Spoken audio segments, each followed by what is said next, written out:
अब नेक्स्ट हम करेंगे reaction of acid and bases. ये लोअर क्लासेस में भी करी है आप लोगों ने। एसिड और बेस आपस में रिएक्ट करके क्या बनाते हैं, salt and water, and a lot of heat is released, it is an exothermic reaction also. और ये क्या होती है, न्यूट्रलाइजेशन रिएक्शन। इस रिएक्शन की हेल्प से हम अपनी नेक्स्ट एक्टिविटी करेंगे। यहाँ पर हम नेक्स्ट टॉपिक क्या करने वाले हैं, reaction of metal oxide with acid.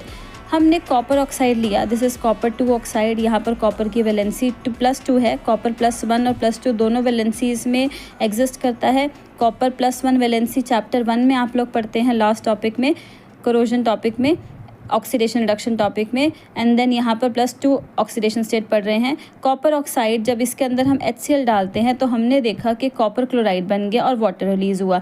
ये रिएक्शन बिल्कुल सिमिलर थी न्यूट्रलाइजेशन रिएक्शन की तरह। जैसे न्यूट्रलाइजेशन रिएक्शन में एसिड और बेस मिलकर सॉल्ट और वाटर बनाते हैं, सेम वाटर मिला, सेम सॉल्ट मिला, एसिड भी था, बस यहाँ पर बेस की जगह अब हमने कॉपर ऑक्साइड लिया था। इससे हमें पता लगा कि क्या कॉपर ऑक्साइड बेस की तरह काम कर रहा है, तभी इसने न्यूट्रलाइजेशन रिएक्शन शो करी। सो यहाँ से हम कंक्लूड करते हैं कि जो मेटल, किसी भी मेटल का अगर ऑक्साइड है उसके अब एसिड के साथ रिएक्शन करते हैं तो वो बेस की तरह काम कर रहा है। That means metallic oxides are basic in nature. 1 mark का क्वेश्चन है, अंडरस्टैंडिंग है, metallic oxides they are basic in nature because ये सिमिलर न्यूट्रलाइजेशन रिएक्शन की तरह ही रिएक्शन दे रहे हैं। ऑन द अदर हैंड जब हम नॉन मेटेलिक ऑक्साइड लेते हैं, कार्बन एक नॉन मेटल है, इस नॉन मेटल का ऑक्साइड लिया, इस रिएक्शन को कंपेयर करा गया न्यूट्रलाइजेशन रिएक्शन से।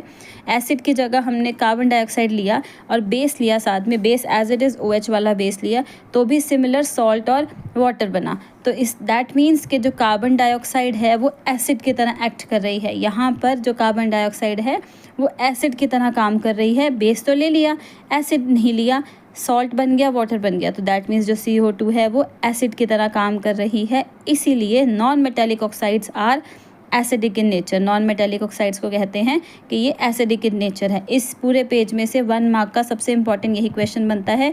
Metallic oxides they are basic in nature, non metallic oxides they are acidic in nature. Non metallic oxides they are acidic in nature.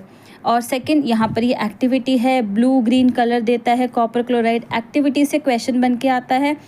Question में आपको reaction लिखनी होती है और थ्योरी बतानी होती है, और बेसिक इन नेचर या एसिडिक इन नेचर जो भी पूछा जाता है वो आपको आंसर करना होता है। Very important question.